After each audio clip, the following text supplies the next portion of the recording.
So it's nice to be able to stand next to these kids and be like, you should see this shit. And people like, that shit's cool. I was like, I know, I found it. So yeah, they get to hitch your wagon to their store a little bit. You want to take some water? No. Oh, okay. So we have about 10 minutes left, so why don't we open up for questions from... See, all that time was like 2 questions. One. One? Was it really one? He goes, Right there, man, we're in show. Go ahead. Is it important at all to be nice in show business? God, yes. Well, repeat that question real quick. Go ahead. The question was, is it important to be nice in show business? Yeah. If you want to be successful, no. Not at all. That business is used to people being shitty to each other. I found, for me personally, it's been good to be the nice guy. Play it straight, put it all on Front Street. I always find, like, if you're candid with everybody, if you've got no skeletons in the closet, nobody can get you on anything that you're hiding or anything. So I kind of always dealt with it, with the business very honestly and nicely. I kind of go about it polite. Like, you know, this is the one thing I'm always happy about when people go, oh my Lord, like first time people accrue on our movies or cast that never worked with us before, like these sets, man, they're so laid back. Everyone's so nice to each other and shit. And that's reflective of a top-down kind of mentality. The reason that nobody's screaming at each other acting like an asshole is because the guy at the top is not screaming at everybody acting like an asshole. So if you establish a tone like that, you create a much better working environment, and you're going to get better results. I know Michael Bay believes he gets better results by yelling at people. And maybe that works for him, I guess. When you're dealing with that much money and there's that much stress, who fucking knows? I've never had to deal with that much money. I don't want to ever make a movie about a bus that turns into a car and fucks into the building. But that's what he does, and I imagine there's a lot of stress involved, there's a lot of money and shit like that. So, from what I've heard, he tends to be a yeller, and that's how he gets his results. And I found that, for me, that's not productive at all. I think it's when you catch more flies with honey and vinegar. Think about how you're dealt with in life. What gets better results out of you? The chick who's just like, you fucking suck. Or the chick who's just like, I'm going to suck you. Be the latter. Be the one who's like, hey man, I'm here to help. Especially because, and it's not even like a ploy. You should feel that way toward everyone on that cast and crew. Because think about it. At the end of the day, remove everything. Remove the fact maybe they're getting paid, insurance, whatever. They have dreams about winning an Oscar. They want to be a best boy since the day they were a kid. They want to direct. Remove all that shit. At the end of the day, all those people have gathered because you want to make pretend and they believe in you.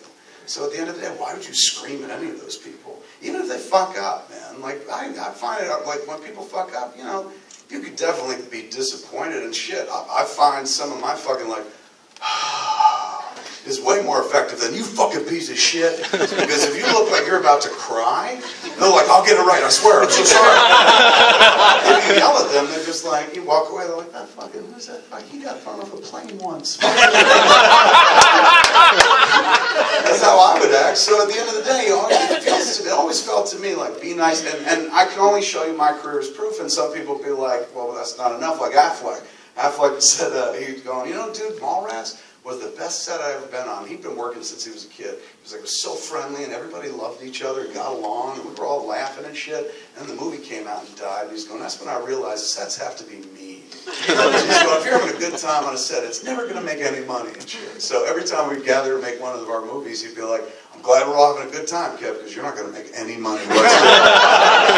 Fair enough. And so at the end of the day, you can't control that. You have no idea what the box office is going to bring. You can try as you look. I was flying out here. Fucking John Carter was on the plane, not himself, but the movie was flying out. And as I'm watching, I'm going, everybody tried. And no one on that screen or behind the scenes was sitting there phoning it in. They all fucking tried like crazy. The guy who directed it was the guy who made the fish movie, fucking Swim Down, that motherfucker, Finding Nemo.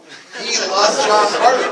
And you can see it's in every frame of the flick, but they couldn't predict that it would be a massive fucking failure for them. So, and the Avengers cats, when they were making it, they were going, boy, I hope we make our $200 million back. And now these cats are like, we're geniuses. So there's no guarantees. There's never a fucking guarantee whatsoever. Since there's no financial guarantee, the only thing you could do is guarantee for yourself and all the people that got together to work is that you gave them the best working environment possible and that you made the best possible version of the movie that you can.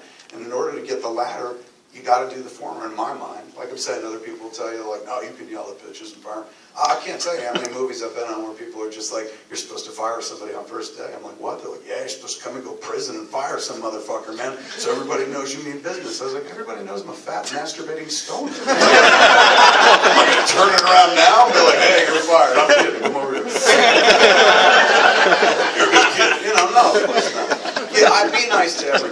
not just, you know, the people you want shit from, but just in life in general. You know, I don't know whether people believe in Jesus or not as Son of God or just a guy who has some really cool ideas, but one of the simplest ideas is do unto others, you know, is that you would have them do unto you. Golden rule, I think it even predates him, goes probably back to the Old Testament. Simple shit like that is absolutely true. You get older and you find out, oh, your parents are right. Be nice to people, it helps. So I would say, yeah, be a nice person in the industry. Like I said, you may not rise as high as you can and shit, because people that fucking tend to be like, fuck you, put a knife in your back to climb over you to the next fucking back, you know, to climb like Stallone and Cliffhanger.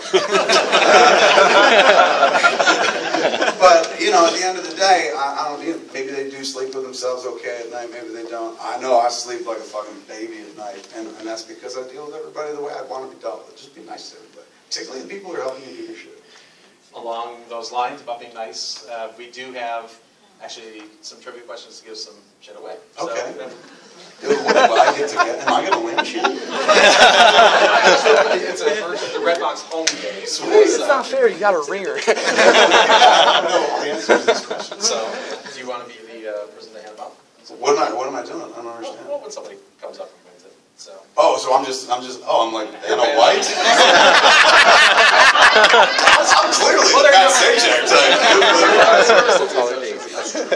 So. All right, here we go. Yeah. Remember, so go to this one first? Yeah. Back up. Just, yeah, the one actor. Here we go.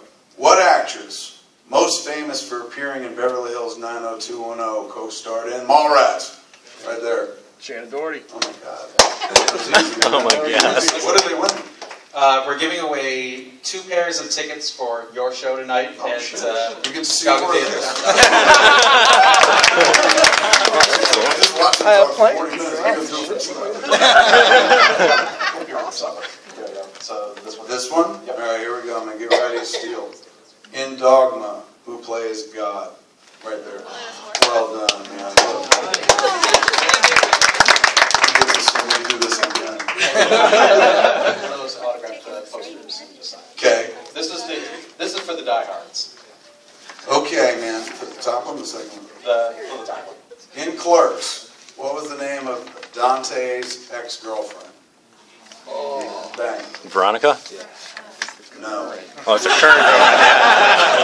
Think about it. And I know that's not right. You. Caitlin Bree? Yes, that's right. Veronica was.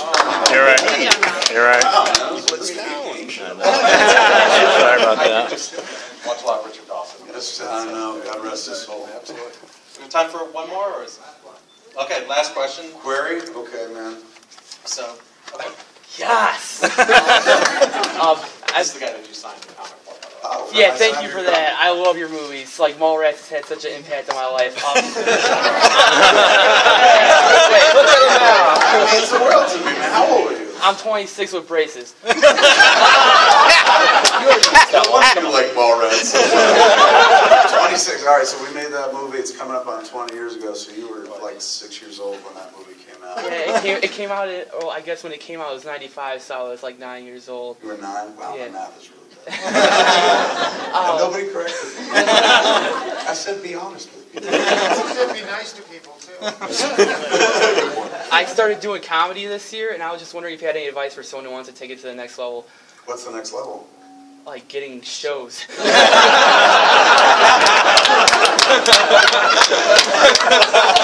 you're on your way, motherfucker. I don't know how one does that. Like, I backdoored it. I didn't, do it the conventional way. If I had to do it like you did it, I probably would never have done it. Like, I started getting on stage and trying to be funny based on the movies. But I'd once tried to go, long before I did the movies, I went to Rascals Comedy Club it's in Eatontown, between the Monmouth Mall and the Seaview Square Mall where I grew up.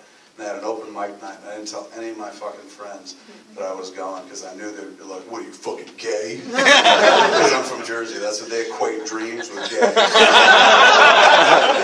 So I was full of gayness then. I was like, yeah, I've dreamed. So I didn't tell these cats at all. I was just like, I'm going to go try it by myself. And I went up and I did like 5 minutes in a cold room, nobody, it wasn't that packed, it was about 50 people or something like that. But it was fucking terrifying. I had one good joke that hit hard about sucking my own dick, so I put it into Clerks. When I wrote Clerks later on, I remembered, I was like, that got a good reaction, I'll use that. The rest of it, not very good. And then I wouldn't get on stage again, let me see, I was 19, 20, so I wouldn't get on stage again until Clerks, about 23, and then I'd stand up and answer questions after. And then what I found out was that was better, because when you go on the stage by yourself, like I've always like felt this weird thing for people go, you're funny, you should be a stand-up. I was like, no man, stand-up is a completely different thing. I answer questions, that's simple. Anybody can answer questions, and I try to do it as entertainingly as possible. Throw in an anecdote, mention weed in my dick, and we're out. But there are people that get up and like fucking, hey everybody, so, and they do 45 minutes without fucking prompts from the audience or anything like that. Like free associating and stuff. So for me, those cats, you know, that's a true art form, and I've never been able to do that. But I got the benefits of being able to stand up on a stage and be funny while bypassing the fucking tough road of dealing with rejection. Like, you know, Seth Rogen explained it best once. He's like, because of the movies I did, if I get up on stage anywhere, he's like, the first 12 minutes, I can say anything, and people will just laugh. He's going, because they like me and they like what I've done. But he's 12 minutes in, that's when they start going, oh, he sucks. He's like, but you get a grace period in the beginning and stuff. So I've never had to do it the way you're talking about doing it, man. Like, you're starting off cold, that's brave. You got to start, you know, from the bottom and build yourself up and shit. I kind of segued into it or carpet bagged into it by way of film, but that's how I've done everything, man. You ever see that fucking movie, The Hidden, with Colin McLaughlin? I haven't actually. You probably come when it was made. I'm at work. He's got his alien in him, and he spits it into another dude and shit like that. The alien inhibits him. It's really quite a ride.